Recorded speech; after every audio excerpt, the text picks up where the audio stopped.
माननीय सदस्यगण, सभी का नमस्कार।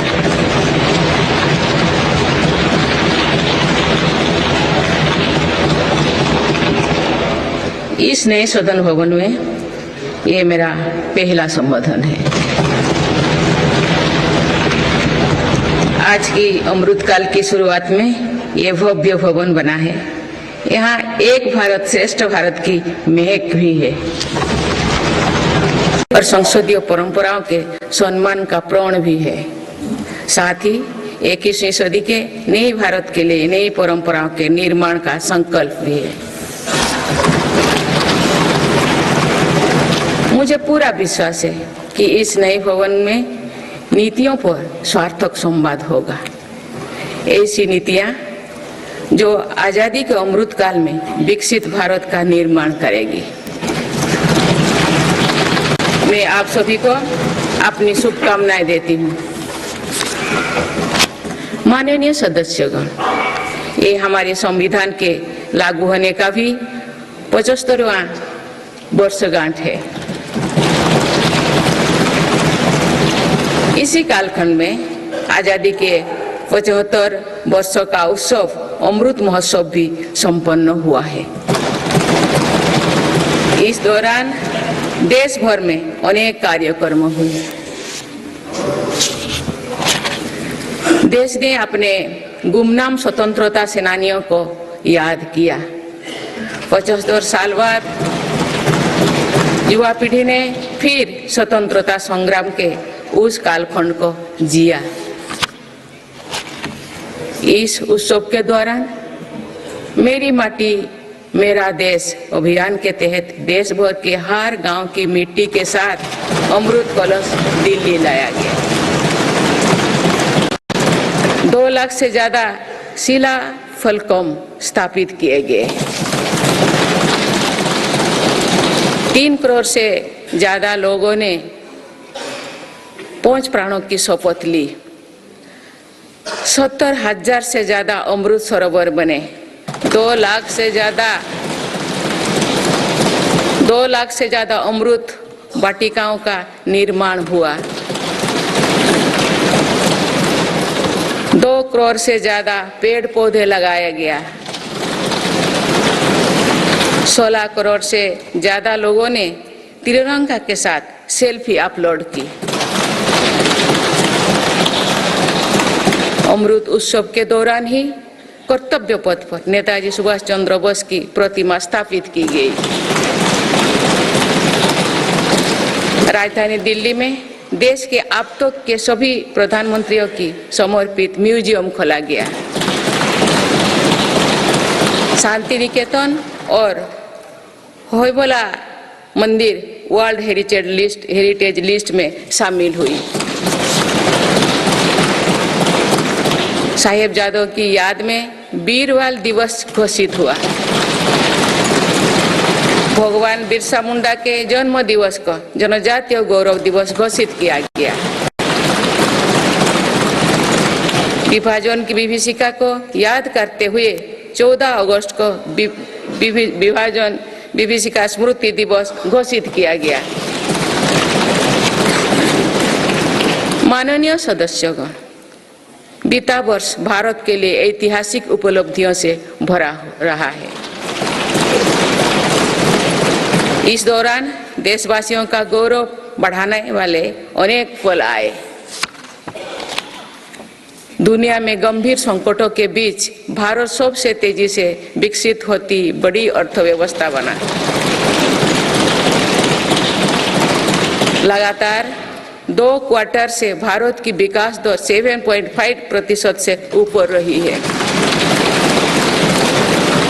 भारत चंद्रमा के दक्षिण ध्रुव पर झंडा फहराने वाला पहला देश बना। भारत ने सफलता के साथ आदित्य मिशन लॉन्च किया। धरती से 15 लाख किलोमीटर दूर अपनी सैटेलाइट पहुंचाई। ऐतिहासिक G20 सम्मेलन के सफलता ने पूरे विश्व में भारत की भूमिका को सशक्त किया। भारत ने एशियाई खेलों में पहली बार 100 से अधिक मेडल जीते। पारा एशियाई खेलों में भी 100 से अधिक मेडल जीते। भारत को अपना सबसे बड़ा समुद्री पुल अटल सेतु मिला। भारत को अपनी पहली नमो भारत ट्रेन तथा पहली अमृत भारत ट्रेन मिली। भारत दुनिया से सबसे तेजी से 5G रोल आउट करने वाला देश बना। भारतीय एयरलाइंस कंपनी ने दुनिया की सबसे बड़ी एयरक्राफ्ट डील की। पिछले साल ही मेरी सरकार ने मिशन मोड में लाखों युवाओं की सरकारी नौकरी दी है।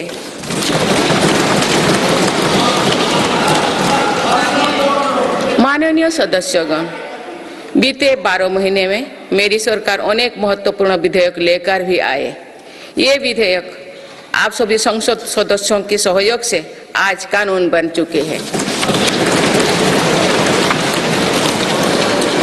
ये ऐसे कानून है जो विकसित भारत के संकल्पों की सिद्धि का मजबूत आधार है। तीन दशक बाद नारी शक्ति बंधन अधिनियम पारित करने के लिए मैं आपकी सराहना करती हूँ।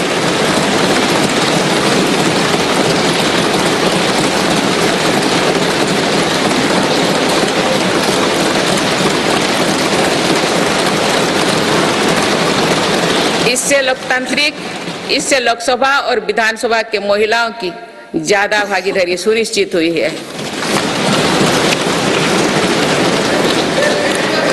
ये वुमेन लीड डेवलपमेंट के मेरी सरकार के संकल्प को मजबूत करता है। रिफॉर्म, परफॉर्म और ट्रांसफॉर्म के अपने कमिटमेंट को मेरी सरकार ने लगातार जारी रखा है। गुलामी के कालखंड में प्रेरित क्रिमिनल जस्टिस सिस्टम अब इतिहास हो गया है। आप दंड को नहीं अपितु न्याय को प्राथमिकता है। न्याय सर्वोपरि के सिद्धांतों पर नई न्याय संहिता देश को मिली है। डिजिटल पर्सनल डेटा प्रोटेक्शन अधिनियम से डिजिटल स्पेस और सुरक्षित होने वाला है। अनुसंधान नेशनल रिसर्च फाउंडेशन अधिनियम से देश में रिसर्च और इनोवेशन को बल मिलेगा। जम्मू और कश्मीर आरक्षण कानून से वहां भी जनजातीय समुदाय को प्रतिनिधित्व का अधिकार मिलेगा। इस दौरान सेंट्रल यूनिवर्सिटी कानून में भी संशोधन किया गया। इससे तेलंगाना में सरोक्का सेंट्रल ट्राइबल यूनिवर्सिटी बनने का रास्ता सुगम हुआ। पिछले वर्ष 76 अन्य पुराने कानून को भी हटाया गया है। मेरी सरकार परीक्षाओं में होने वाली गड़बड़ी को लेकर युवाओं की चिंता से अवगत है। इसीलिए ऐसे गलत तरीके को सख्ती के लिए नया कानून बनाने का निर्णय लिया है।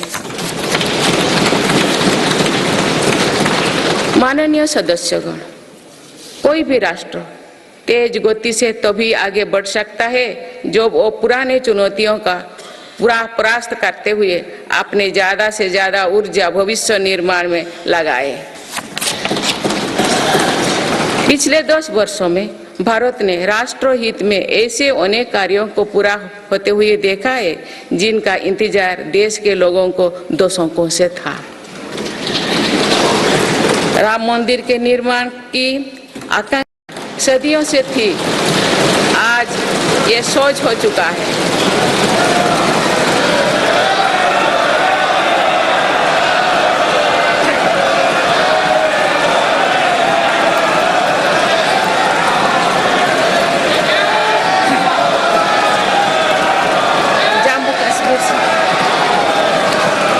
जम्मू कश्मीर से आर्टिकल 370 हटाने को लेकर शंकाएं थी, आज वो इतिहास हो चुकी है।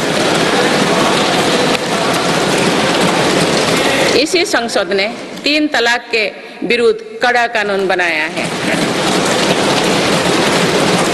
इसी संसद ने हमारे पड़ोसी देशों से आए पीड़ित अल्पसंख्यकों को नागरिक देने वाला कानून बनाया।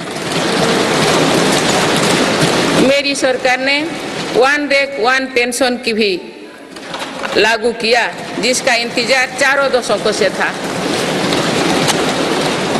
ओआरओपी लागू होने के बाद अब तक पूर्व सैनिकों को लगभग 1 लाख करोड़ रुपए मिल चुकी है। भारतीय सेना में पहली बार चीफ ऑफ डिफेंस स्टाफ की नियुक्ति भी हुई है।